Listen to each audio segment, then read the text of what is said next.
విఘ్నేశ్వరం విఘ్నశాంత్యై వాణీం వాచ ప్రవృత్తయే గురూన్ గూఢార్థభానాయ ప్రణమామి పునః పునః శరదిందు వికాసమందహాసాం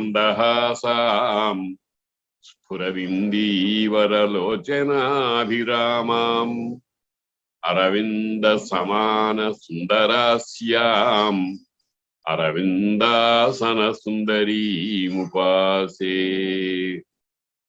ఏనాక్షర సమామ్నాయమధిగమ్య మహేశ్వరాత్ కృత్స్నం వ్యాకరణం ప్రోక్తం తస్మై పాణినయే నమః ఏన ధౌతా గిరః పుంసాం విమలైః శబ్దవారిభిః తమశ్చాజ్ఞానజం భిన్నం తస్మై పాణినయే నమః వాక్యకారం వరరుచిం భాష్యకారం పతంజలిం పాణినిం సూత్రకారం చ ప్రణతోస్మి మునిత్రయం.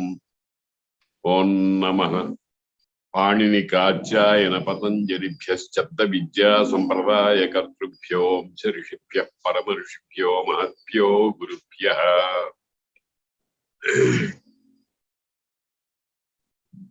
మనం సంధి పరిచ్ఛేదంలో ఎణాదేశ సంధి అనేటువంటి వ్యవహార నామం కలిగినటువంటి ఒక సంధిని చూశాం. అందులో ప్రధానంగా ఏమిటంటే పూర్వ శబ్ద స్వరూపం యొక్క చివరి అక్షరము ఈ ఊ రు లు అనే వాటిల్లో ఏదో ఒకటి అయి ఉండాలి. పక్కన ఏ అచ్చైనా ఉండాలి. ఈ మాటకు కొన్ని హద్దులు తర్వాత ఏర్పడతాయి. ఏ అచ్చైనా అనే దానికి కొన్ని తరువాత వచ్చే సూత్రాల చేత కొన్ని హద్దులు ఏర్పడతాయి. అవి వచ్చినప్పుడు చెప్పుకుందాము. ప్రస్తుతానికి ఈ ఊరులు అనే వాటికి అచ్చు అనేటువంటి ప్రత్యాహారంలో ఉన్న ఏ వర్ణమైనా పక్కన ఉంటే అది నిమిత్తంగా ఈ యకారంగా మారుతుంది, ఊ వకారంగా మారుతుంది, రు రకారంగా మారుతుంది, లు లకారంగా మారుతుంది అని సూత్రానికి అర్థం. మామూలుగా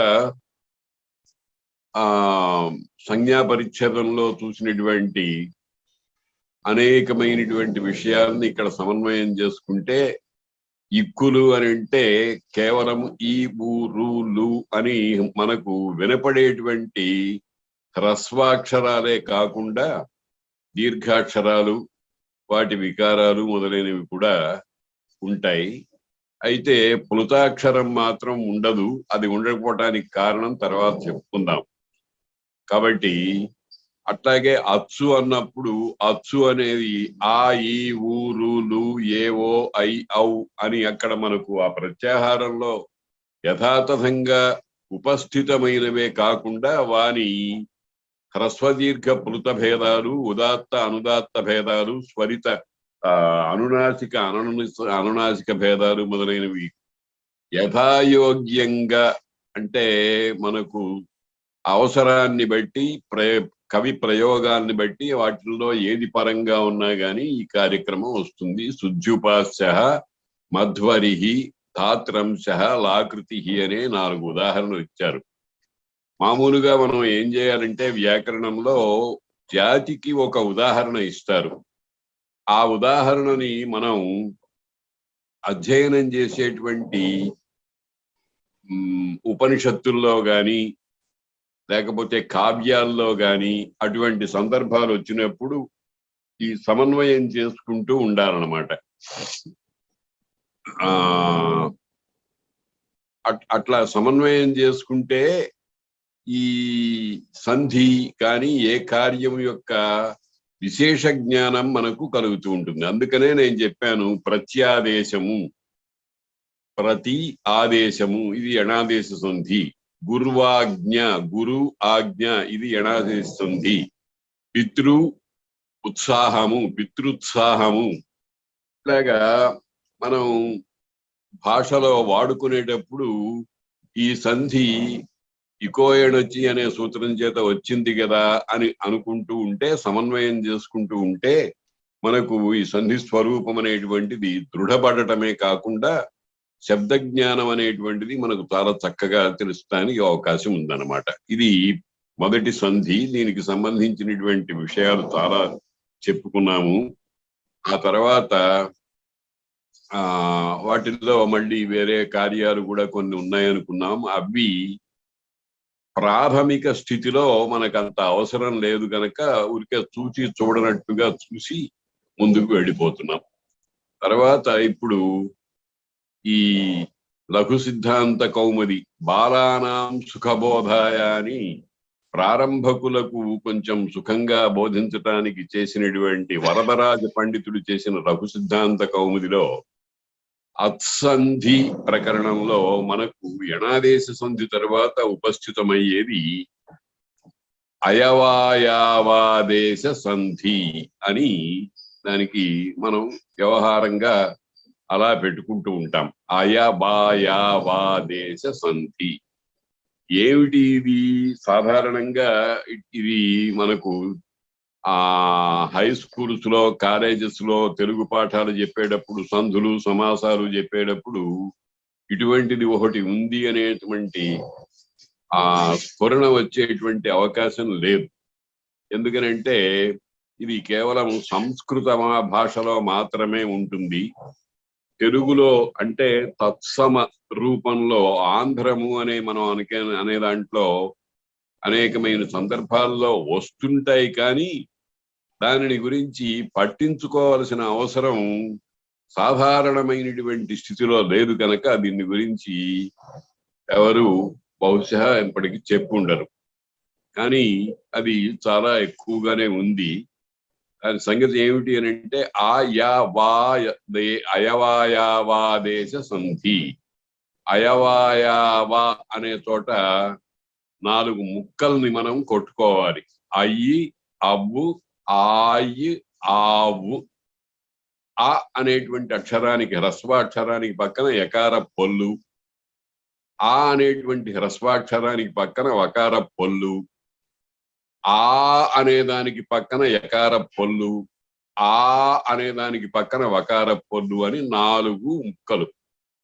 అయ్యి, అవ్వు, ఆయి, ఆవు ఇవి ఆదేశముగా వచ్చే సంధి గనక అయవాయావాదేశ సంధి అని దీన్ని అన్నారు. అంటే భాషలో మనం కొన్ని అక్షరాలను దగ్గరగా ఉచ్చరించినప్పుడు ఆ భాష యొక్క స్వభావాన్ని బట్టి, లేకపోతే వక్త యొక్క సౌకర్యాన్ని బట్టి కొన్ని అక్షరాలు పోతూ ఉండటం, కొన్ని అక్షరాలు వస్తూ ఉండటం అనేటువంటిది మనకు చాలా జాగ్రత్తగా చూసుకోవాల్సిన విషయం. ఇప్పుడు చూడండి, మనం తెలుగులో ఇప్పుడే మనం వస్తు అన్నాం. వస్తు అనేటువంటిది సంస్కృతంలో అయితే వస్తువు, కానీ తెలుగులో వస్తు అని అంటే వచ్చు అనే ధాతువు. ఆ వచ్చు అనే ధాతువుకి చు అనేటువంటి వర్తమానార్థంలో ఒక ప్రత్యయం చేరిస్తే వచ్చుచున్ అని పుస్తకాల్లో గ్రాంథిక భాషలో ఉండేదానికి వ్యవహారంలో వచ్చేటప్పటికి వస్తు. వాడు ఆ పుస్తకాన్ని తీశాడు అన్న చోట మామూలుగా స్వరూపం ఏమిటి? ధాతు యొక్క మొదటి స్వరూపం ఏమిటి? తీయు అనేటువంటిది. తీయు అనేది వ్యవహారంలోకి వచ్చేటప్పటికి తీస్తాడు, తీశాడు, తీసుకొని మొదలైనటువంటి అక్కడ యా అనేటువంటి అక్షరానికి సా అనేటువంటిది వ్యవహారంలో వచ్చేసింది. వచ్చిన తర్వాత దానికి సంబంధించి వ్యాకరణ సూత్రం తయారవుతుందన్నమాట. మామూలుగా శాస్త్రకారులు ఏం చెప్పారంటే సిద్ధిర్లోకాత్ దృశ్య అన్నారు. శబ్ద సిద్ధి అనేది లోకాన్ని బట్టే చూడదగినది.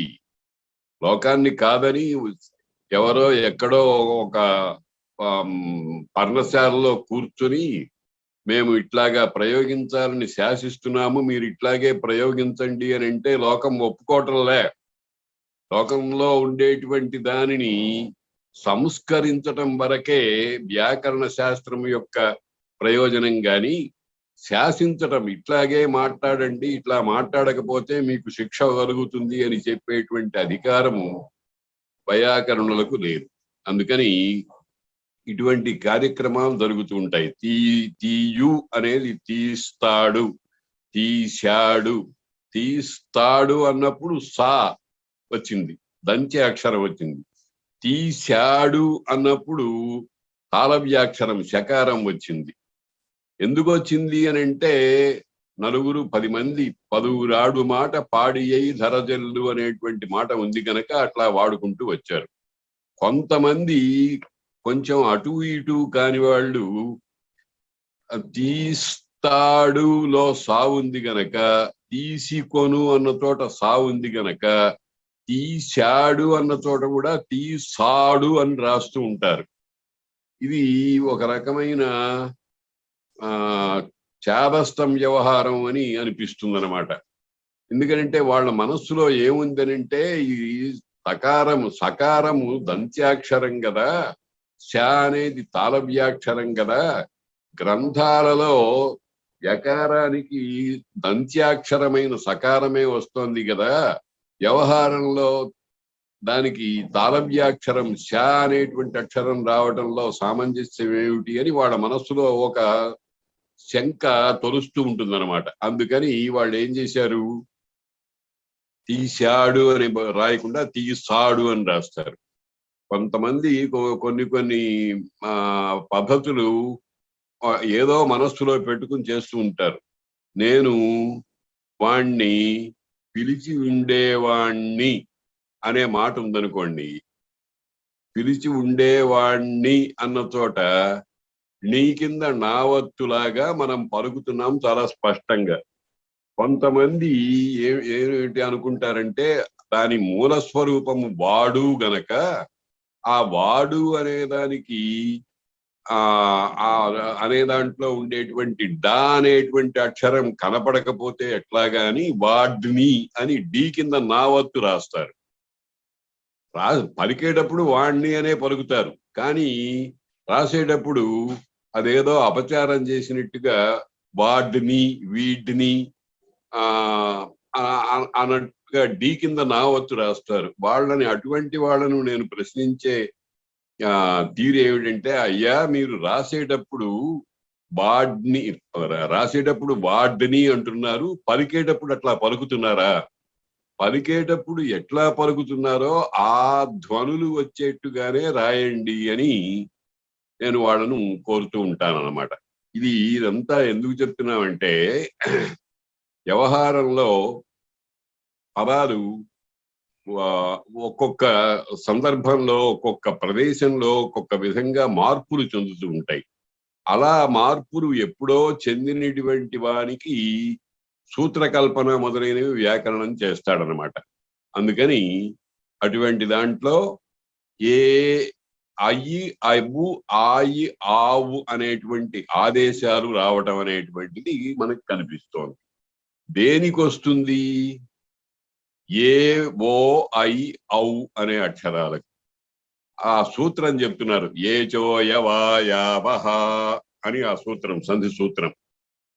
ఏచో యవాయావహ. ఇక్కడ పద విభాగం, సూత్రానికి పద విభాగం చేసుకుంటే 2 పదాలు ఉన్నాయి. ఏచహ అయవాయావహ అని 2 పదాలు. ఏచహ అనేది షష్ఠీ విభక్తి. ఏచ్ అనే దానికి సంబంధించిన షష్ఠీ విభక్తి, అంటే ఏత్తునకు అని. షష్ఠీ వాడితే దాని పక్కన స్థానే అనే పదం పెట్టుకోమని పరిభాష చెప్పారు. షష్ఠీ స్థానే యోగ. ఏచహ ఇకో ఎణచి అన్నప్పుడు ఇకహ స్థానే అన్నట్టుగా ఏచహ అంటే ఏచహ స్థానే అని పరిభాష ద్వారా స్థానే అనేటువంటి పదము మనం అర్థం చెప్పుకునేటప్పుడు ఇక్కడికి వస్తుంది. ఏచహ. అలాగే ఇకో ఎణచి అనే సూత్రంలో నుంచి అచి అనే పదం కూడా ఇక్కడికి తెచ్చుకోవాలి. అనువృత్తి అంటారు దాన్ని. అనువృత్తి అంటే ఏమిటనమాట, ఒక వరుసలో కొన్ని సూత్రాల దాకా పై సూత్రాల్లో ఉండే పదం అవసరాన్ని బట్టి తెచ్చుకుంటూ ఉండడం, దానికి అనువృత్తి అని పేరు. అనువృత్తి, అధికారము అని రెండు పద్ధతులు ఈ వ్యాకరణంలో ఉన్నాయి. ఏదైనా ఒక సూత్రంలోని ఒక పదము క్రింది సూత్రాలలోకి వరుస తప్పకుండా, అంటే మూడో సూత్రంలో నుంచి నాలుగో సూత్రంలోకి రాకుండా ఐదో సూత్రంలోకి వెళ్ళకూడదు. ఒకవేళ ఎప్పుడైనా అటువంటి పరిస్థితి అవసరం వస్తే దాన్ని మండూకప్లుతి అని అంటారు. మండూకప్లుతి అంటే కప్పదాటు. అంటే మూడో సూత్రంలో ఉండేటువంటి పదము నాలుగవ సూత్రంలోకి లేకుండా, అవసరం లేకుండా ఐదవ సూత్రానికి అవసరం వస్తే మండూకప్లుతి అనేటువంటి ఒక పద్ధతి ద్వారా, అంటే జంప్ చేయటం అన్నమాట, మధ్యలో ఒక దానిని దాటుకోవటం, అటువంటి పద్ధతి కూడా ఉంది. కానీ అది చాలా తక్కువ. కాబట్టి ఇప్పుడు అనువృత్తి అంటే వరుసగా క్రింది సూత్రాల్లోకి ఒక పదము ఎంతవరకు అవసరం వస్తుందో అంతవరకు వెళుతూ ఉండేటువంటి సంప్రదాయం ఒకటి సూత్రాల్లో ఉంది. ఆ సంప్రదాయానికి అనువృత్తి, అనుసరించి వర్తించుట అని ఆ పద్ధతి ఉందన్నమాట. అలాగే కొన్ని సూత్రాలు ముందు సూత్రాల్లోకి చాలా పెద్ద పరిధి ఉంటుంది. దాన్ని అధికారము అంటారు. అధికారం అంటే ఒక లైసెన్స్ లాంటిది ఇచ్చారన్నమాట సూత్రకారుడు. నువ్వు నీ స్థానం దగ్గర నుంచి దాదాపు ఒక్కొక్కసారి 100 సూత్రాలు, 400 సూత్రాలు, 1100 సూత్రాలు, అలాగా ఆ సూత్రాలన్నింటిలోకి వెళ్ళేటువంటి అధికారం ఇచ్చారు. అటువంటి వాటిని అధికార సూత్రాలు అంటారు. ఇది సంప్రదాయం. ఇది ఈ పాణినీయ వ్యాకరణంలో ఒక పద్ధతి అన్నమాట. ఈ లోకంలో ఉండేటువంటి పద్ధతే లోకంలో కూడా అట్లాగే మనం అంటాం. ఏమండి, రేపు మీరు మా ఇంటికి భోజనానికి రండి అని ఒక మాట అంటాం. ఆ పక్కన ఇంకో ఆయన కనిపించినప్పుడు మీరు కూడా అంటాం. అంటే మీరు కూడా అని అన్న చోట పైన వాక్యంలో మీరు రేపు మా ఇంటికి భోజనానికి రండి అనేటువంటి మాటలన్నీ మీరు కూడా అనే దానికి కూడా వచ్చి చేరతాయి. ఇది లోకంలో పద్ధతి. మానవుడు ఎక్కడికక్కడ సౌకర్యాన్ని అపేక్షిస్తూ ఉంటాడు. అంటే సూక్ష్మంలో మోక్షం, తేలికగా పని అయిపోవాలి, ఎక్కువ శ్రమ పడకుండా ఉండాలి అనేటువంటి పద్ధతి మాటలో గాని చేష్టలో గాని అనేకమైనటువంటి సందర్భాల్లో అట్లా రావటం ఉందన్నమాట. కాబట్టి ఈ అనువృత్తి అనేటువంటి పద్ధతి ప్రకారంగా ఈ సూత్రంలోకి ఇకో ఎణచి అనే సూత్రంలో నుంచి అచి అనే పదం కూడా వస్తుంది. అచి అనేది అత్స్ అనే దాని సప్తమి విభక్తి స్వరూపం, ఏకవచన స్వరూపం. మామూలుగా సప్తమికి అందు అని అర్థం, అచ్చునందు అని. కానీ ఒక పరిభాష చెప్పారు, తస్మిన్నితి నిర్దిష్టే పూర్వస్య. అంటే సప్తమి విభక్తి అంత పదాన్ని సూత్రంలో పెట్టి ఒక కార్యాన్ని విధించినట్లయితే దానికి పూర్వము అందున్నటువంటి దానిని అది తెలుపుతుంది. కాబట్టి అచి అంటే అచ్చునందు అని అర్థం కాదు, అచ్చు పరమందుండగా వెనుకనున్న, పూర్వమునందున్న అని అర్థం. కాబట్టి ఇప్పుడు చూడండి, ఆ వెనకాల ఇకోయణచి అనే సూత్రంలో మనం ఏ రకమైనటువంటి పరిభాషలు మొదలైనవి వాడామో వాటి సంగతి కూడా ఇక్కడ కూడా వర్తిస్తున్నాయి. తర్వాత సంహితాయాం అనేటువంటి ఒక అధికార సూత్రం ఉంది. ఈ కార్యాలన్నీ కూడా సంహిత అనేటువంటిది ఉన్నప్పుడు మాత్రమే. సంహిత అంటే పరసన్నికర్ష, చాలా దగ్గరతనము. ఇప్పుడు ఇక్కడ ఏచ్ అనేటువంటి వర్ణాలకును పక్కన ఉండేటువంటి అచ్చునకును అవ్యవహిత ఉచ్చారణ ఉన్నప్పుడు మాత్రమే ఈ అయవాయవాదేశము అనేది వస్తుంది అని సూత్రానికి అర్థం. సంహితాయాం, సంహిత అనేటువంటిది విషయంగా ఉన్నప్పుడు ఏచహ, ఏచ్ అంటే ప్రత్యాహారం, ఏవోంగ్ ఐ ఔచ్. మా మాహేశ్వర సూత్రాల్లో ఐ ఉండ్ రులుక్ ఏవోంగ్ ఐ ఔచ్ అని ఉన్నాయి కదా. అందులో మనకు మన ఇష్టాన్ని బట్టి, అవసరాన్ని బట్టి దేనినైనా ప్రథమాక్షరంగా తీసుకోవచ్చు. కానీ దానికి కలిపేటువంటి పొల్లక్షరం మాత్రము ఇత్ అనే పేరు కలిగింది మాత్రమే అయి ఉండాలి. ఐవుణ్ణు రులుక్కు మొదలైన చాటిలో ను కు ను మొదలైనటువంటివి ఇత్తులు అని ప్రత్యేకించి చెప్పారు. హలంత్యం, అంత్యమైన హల్లు ఉపదేశములో ఇత్ అవుతుంది అని ఆ ఇత్ అనే పేరు పెట్టారు. కాబట్టి ఏవోంగులో నకారానికి, అయ్యౌచ్లో చకారానికి ఇత్ అనే పేరుంది గనక ఏ అనేటువంటి అక్షరాంతో ప్రారంభించి చకారాన్ని కలిపినారు గనక అది తనకు మధ్యలో ఉన్న వాటికి ఆ ఇద్వర్ణాలని పరిహరించి సంజ్ఞ అవుతుంది అని అన్నారు. కాబట్టి ఏచ్ అంటే ఏ, ఓ, ఐ, ఔ అనే అక్షరాలు, ఈ 4 అక్షరాలు. సంహిత ఉన్నప్పుడు, అచ్చు పరంగా ఉన్నప్పుడు అయవాయావః ఆదేశాః భవంతి.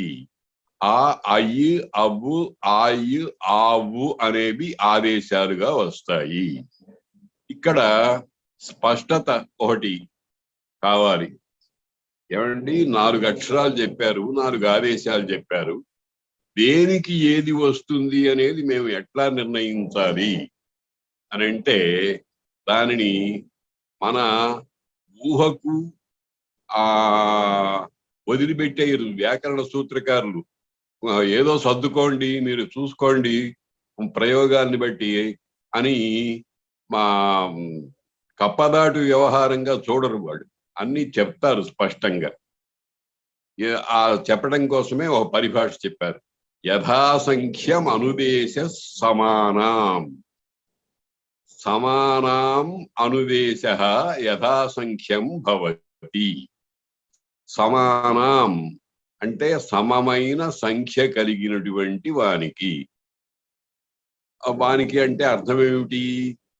స్థానాలకు, ఆదేశాలు మొదలైన వాటికి అని ఇక్కడ ప్రస్తుతం ఇక్కడ ఉండేటువంటి వర్ణాలున్ను ఆదేశంగా వచ్చే వర్ణాలున్ను సరిగ్గా ఒకే విధమైన సంఖ్యలో ఉంటే సమానాం అనుదేశ, అనుదేశ అంటే కార్యం, చెప్పినటువంటి ఆదేశాది విధి అన్నమాట. అది యథాసంఖ్యం భవతి, సంఖ్యాను అనుసరించి జరుగుతుంది. అంటే 1వ దానికి 1, 2వ దానికి 2, 3వ దానికి 3, 4వ దానికి 4 అన్నట్టుగా వస్తాయి. ఇది ఒకప్పుడు స్థానులు 4 ఉండి ఆదేశంగా ఉండేవి 10 ఉన్నట్టయితే ఈ సూత్రం పనిచేయదు. దానికి స్థానే అంతరతమః అని ఇదివరకే ఒక సూత్రం చెప్పారు. అంతరతమము అని అంటే మిక్కిలి పోలిక, సాదృశ్యము కలది అని. ఏమిటి ఆ సాదృశ్యము అని అంటే అది స్థానాన్ని బట్టి, ప్రయత్నాన్ని బట్టి, యత్నాన్ని బట్టి నిర్ణయించుకోవాలి. ఆంతరతమ్య పరీక్ష అనేది ఒకటి ఉంది అని అన్నారు. అది తర్వాత మనకు తెలుస్తుంది. నిజానికి ఇకో ఎనర్జీ అన్న చోట కూడా ఇక్కులు, ఎండులు అన్న చోట ఈ ఇక్కులు 4 ఆదేశాలుగా వచ్చే, ఆదేశాలుగా విధించినటువంటివి 4 ఉన్నాయి కాబట్టి 1, 1, 2కి 2, 3కి 3, 4కి 4 అని చెప్పుకోవచ్చు. కానీ దానికంటే కూడా పటిష్టమైనటువంటి స్థానే అంతరతమః అనేటువంటి సూత్రం ఉంది కనుక దాన్ని పరిచయం చేశారు అక్కడ. ఇక్కడ ఆ సూత్రం పని చెయ్యదు. ఎందుకనంటే ఏ, ఓ, ఐ, ఔ అనే ఉన్నాయనుకోండి, ఏ అనేదానికి ఐ వస్తుందన్నారు. ఓ అనేదానికి అవు వస్తుందన్నారు. అయితే ఈ ఐ అవు అనే దానిని స్థాన ప్రయత్నాదుల ద్వారా నిర్ణయిద్దాము అని అంటే ఇబ్బంది వస్తోంది. అయి ఆయి రెండు కూడా ఒకే రకమైన స్థాన ప్రయత్నాలు కలిగినటువంటివి. కాబట్టి ఏ అనేదానికి ఐ వస్తుందా ఆయి వస్తుందా అనేది నిర్ధారించడానికి తగినటువంటి అవకాశం స్థానేంతరతమః అనే దానికి లేదు. కాబట్టి యథాసంఖ్యం అనుదేశ సమానం. అనుదేశ అంటే కార్యము, విధించినటువంటి పని. అది సమానం సమసంఖ్య కలిగిన వాడికి అయితే మామూలుగా మనం ప్రతి కార్య విశేషం దగ్గర ఒకటి 3 విషయాలు ఉంటాయని అనుకున్నాం. ఏమిటి? ఉద్దేశ్యము, నిమిత్తము, విధేయము.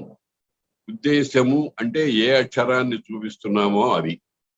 నిమిత్తం అంటే ఏది పక్కనో అటో ఇటో ఉండాలి అని అన్నారో దానిని నిమిత్తము అంటారు, ఆ పరిస్థితులలో అని. విధేయము అంటే దేన్ని తీసుకొచ్చి కూర్చోబెడుతున్నామో అది.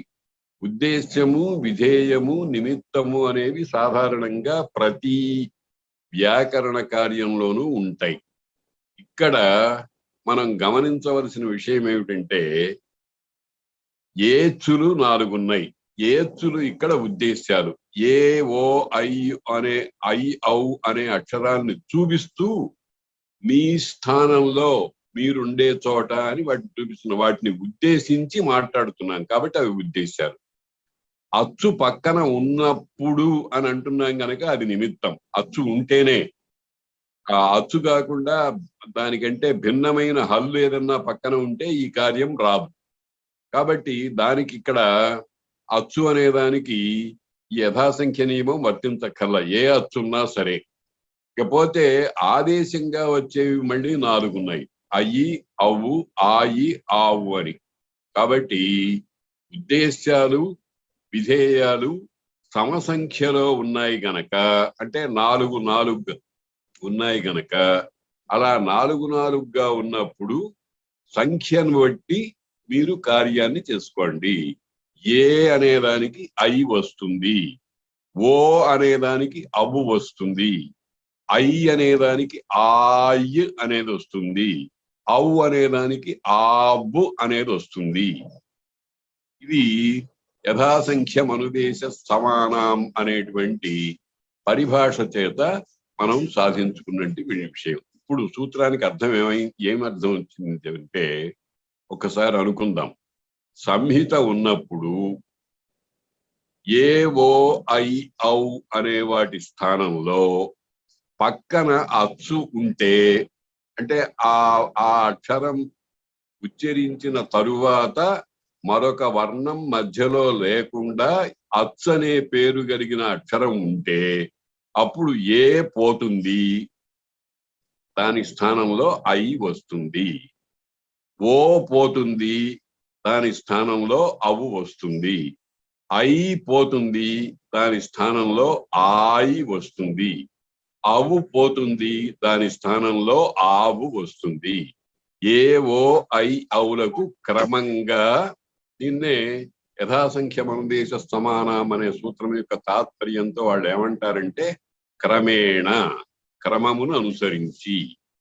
ఇప్పుడు రామ లక్ష్మణ భరత శత్రుఘ్నులకు సీత, ఊర్మిళ, మాండవి, శృతకీర్తి అనేవారు భార్యలు అని ఒక వాక్యం అన్నాం అనుకోండి. ఎవరి భార్య ఎవరు అనేటువంటిది ప్రత్యేకించి చెప్పక్కర్లా. రాముడు మొదటివాడు, సీత మొదటిది, ఆ రకంగా అన్నమాట. రాముడు సీత, లక్ష్మణుడు ఊర్మిళ, భరతుడు మాండవి, శత్రుఘ్నుడు శృతకీర్తి అనే ఇందులో ఏ విధమైనటువంటి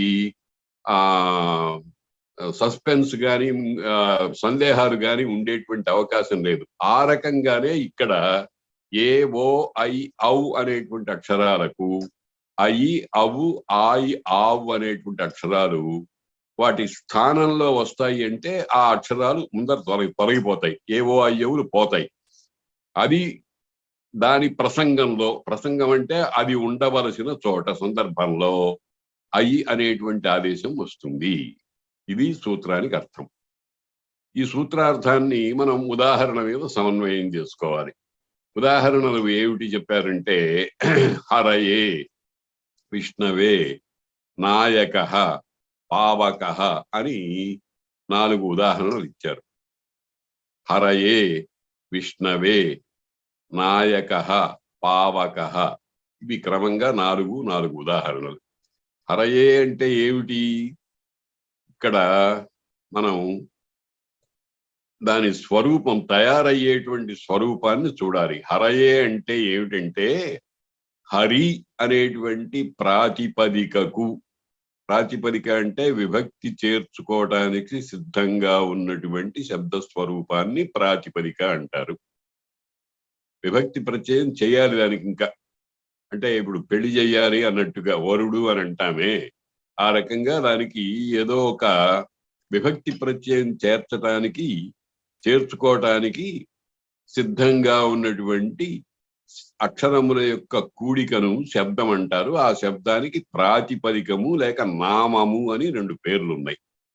ఇప్పుడు హరి అనేటువంటిది ప్రాతిపదిక.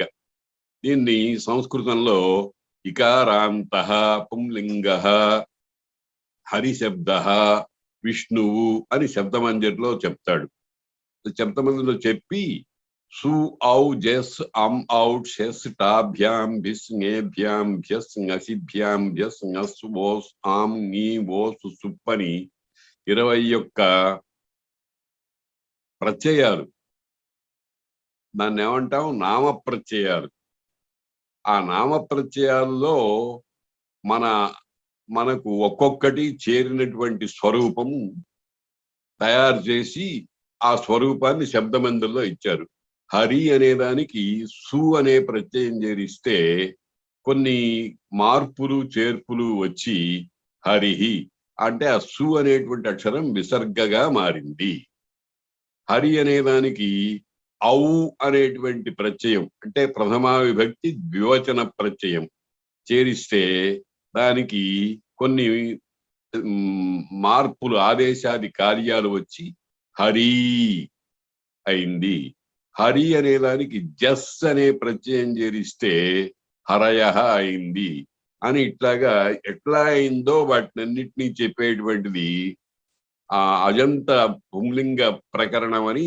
తర్వాత ఈ సంధి పరిచ్ఛేదం అయిపోయిన తర్వాత వరుసగా ఆ ప్రత్యయాలు చేరేటప్పుడు వచ్చేటువంటి మార్పులు, ప్రక్రియ, వాటినన్నిటినీ చెప్పేటువంటి ప్రత్యేకమైనటువంటి ఆ ప్రకరణం ఉంది.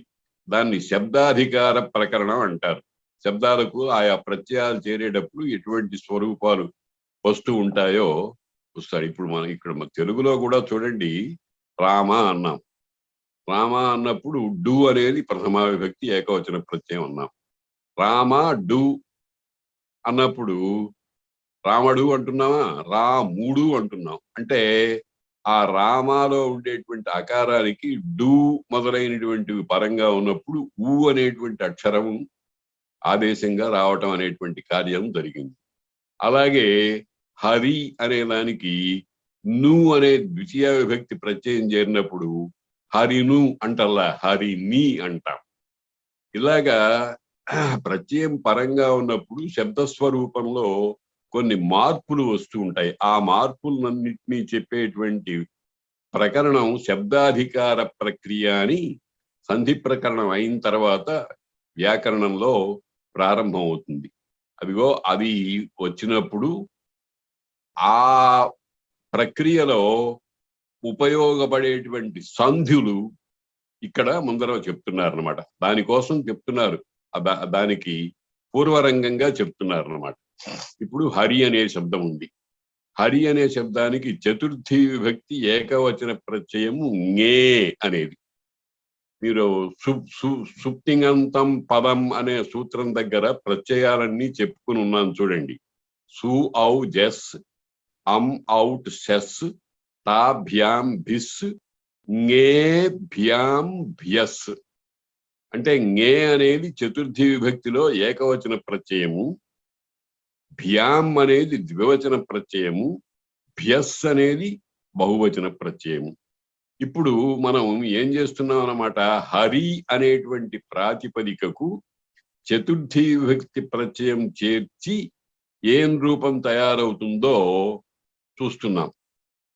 ఞే అనేది చతుర్థి విభక్తి ఏకవచన ప్రత్యయం.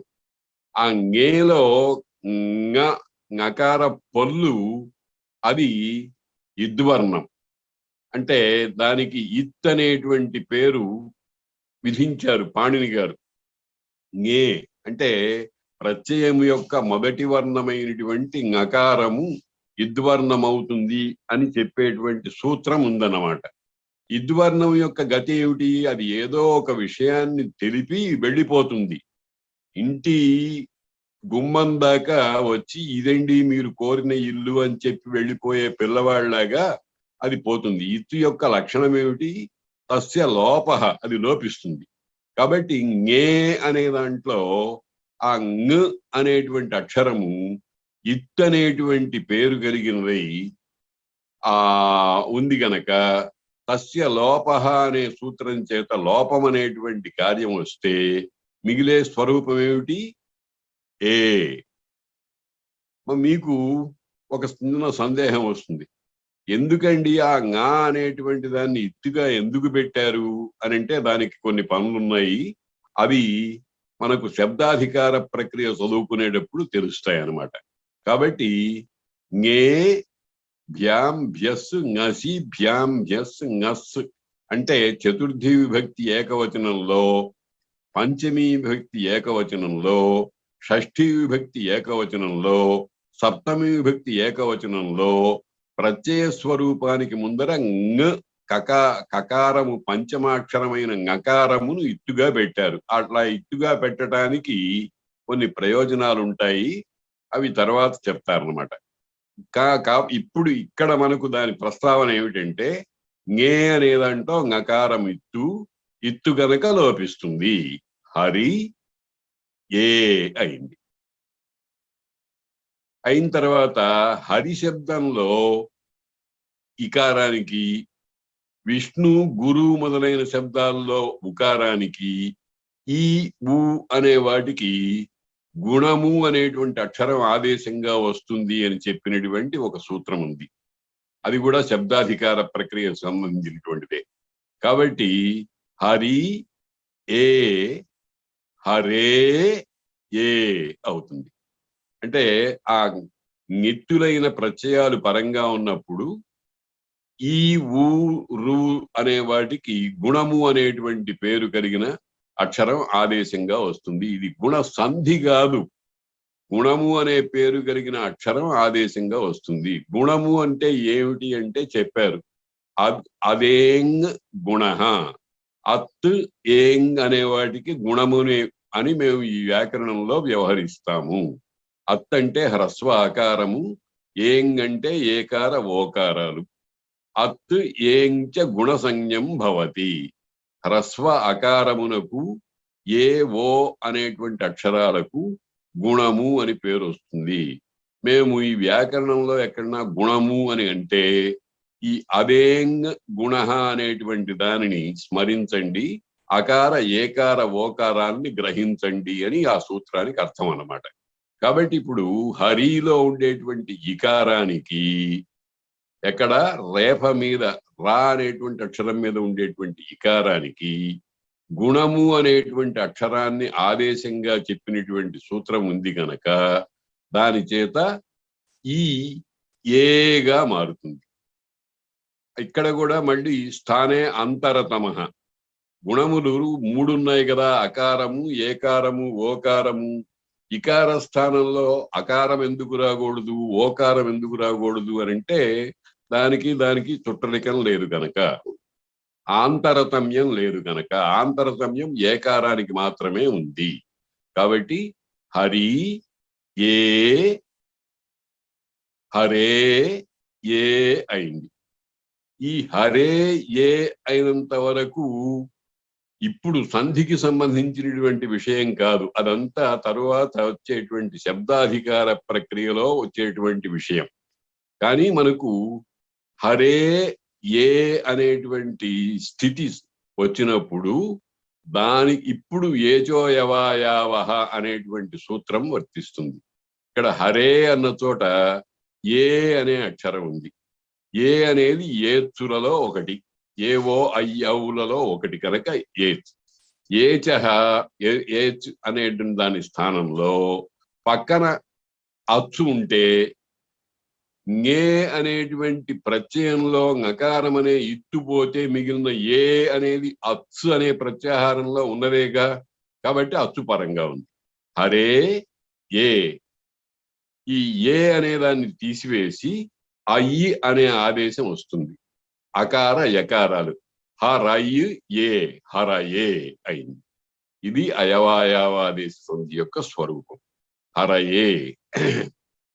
అట్లాగే విష్ణు అనే దానికి చతుర్థి విభక్తి ఏకవచన ప్రత్యయం ఞే అనేది చేరిస్తే ఇందాకట్లాగానే నకారానికి ఇత్తనే పేరు కలిగి అది లోపిస్తే విష్ణు ఏ అనేటువంటి స్వరూపం వచ్చిన తర్వాత విష్ణువులో ఉన్నటువంటి షకార నకారాల మీద ఉండేటువంటి ఉకారానికి గుణం అనేటువంటి అక్షరం వస్తుంది అని ముందర విధిస్తున్నాడు. కాబట్టి ఆ విధించిన సూత్రం చేత విష్ణులో ఉన్న ఉకారము దానికి మిక్కిలి సాదృశ్యం కలిగినటువంటి ఓ అనేటువంటి గుణాక్షరాన్ని తీసుకుంటుంది. విష్ణు విష్ణో అవుతుంది. విష్ణో ఏ అయితే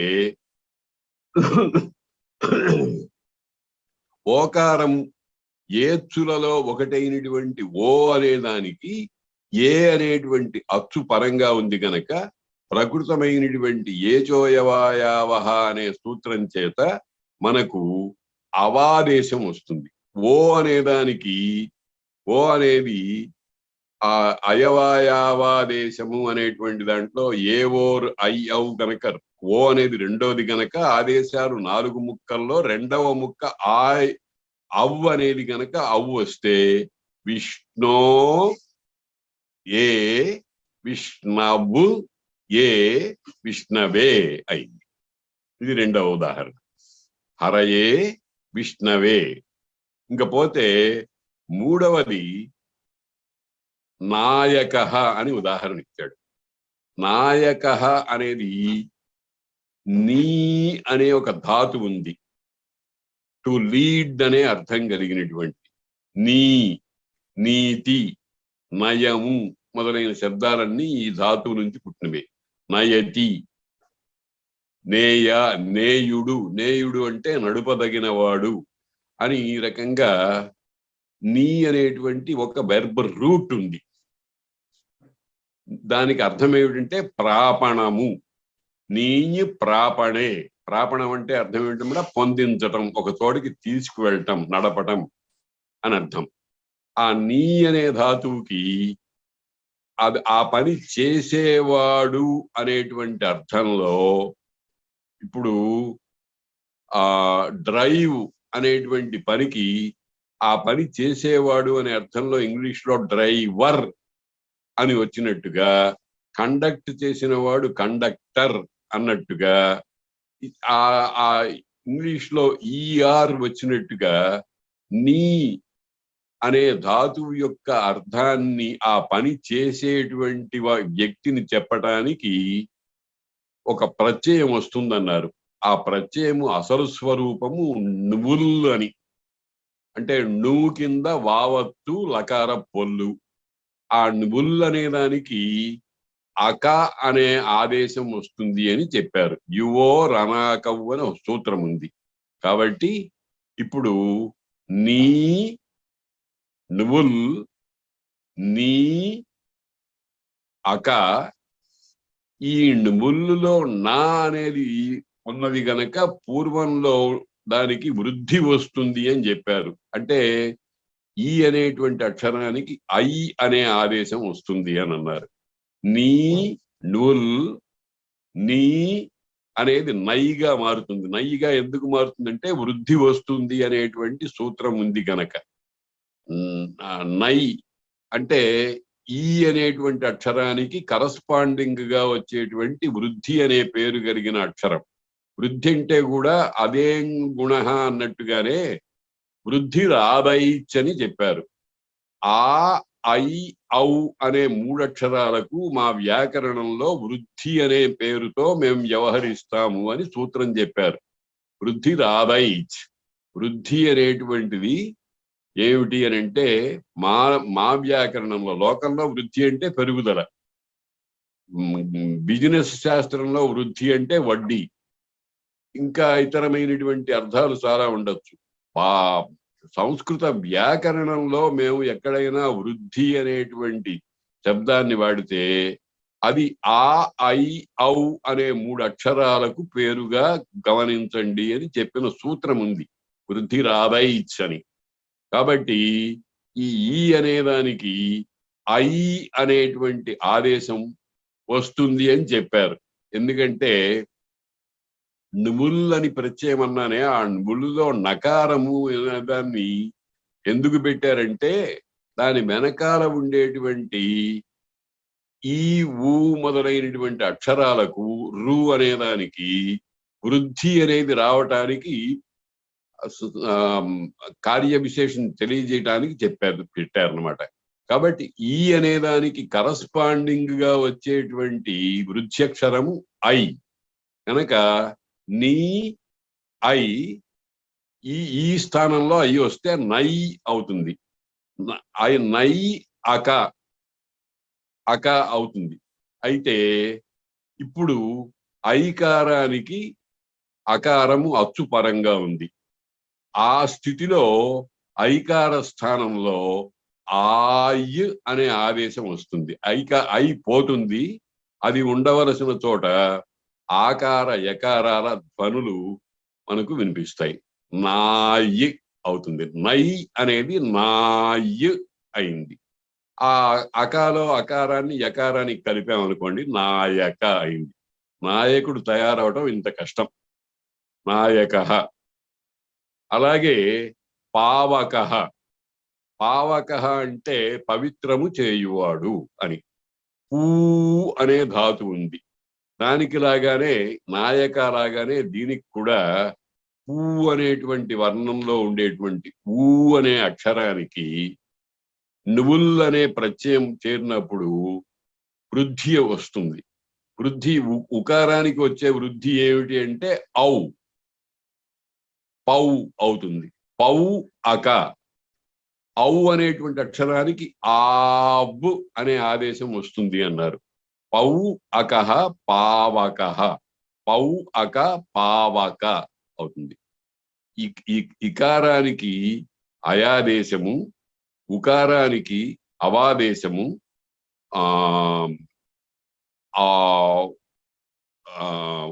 ఊకారానికి ఏవో అయ్యవులు కదా, ఆ ఐ అనేదానికి ఆయాదేశము, ఔ అనేదానికి ఆయాదేశము అనే ఉదాహరణలు 4 కూడా హరయే విష్ణవే నాయక పావక అనేటువంటి తయారైనటువంటి కొన్ని ప్రత్యయాలు అవి చేరినప్పుడు వచ్చేటువంటి మార్పులు మొదలైనటువంటివి అన్నమాట. అవి వచ్చినప్పుడు ఈ రూపాలు ఏర్పడతాయి. దీని గురించి మరికొంత వివరంగా చెప్పుకుందాము ఇవాటికి. ఇప్పుడు స్వస్తి. డాక్టర్ గారు వస్తోందా వాయిస్? కాబట్టి ఇవి అయవాయావాదేశ సంధి యొక్క స్థూల స్వరూపం. దీన్ని గురించి మరికొంచెం విశేషంగా తరువాత వచ్చేటువంటి తరగతిలో నేర్చుకుందాము. ప్రస్తుతానికి సెలవు. ఈ పూటకి మనం ఇంకా స్పందనలు, అనుమానాలు ఇవేమి పెట్టుకోవద్దు. ఏమన్నా ఉంటే తరువాత వచ్చే క్లాసులో పెట్టుకుందాం.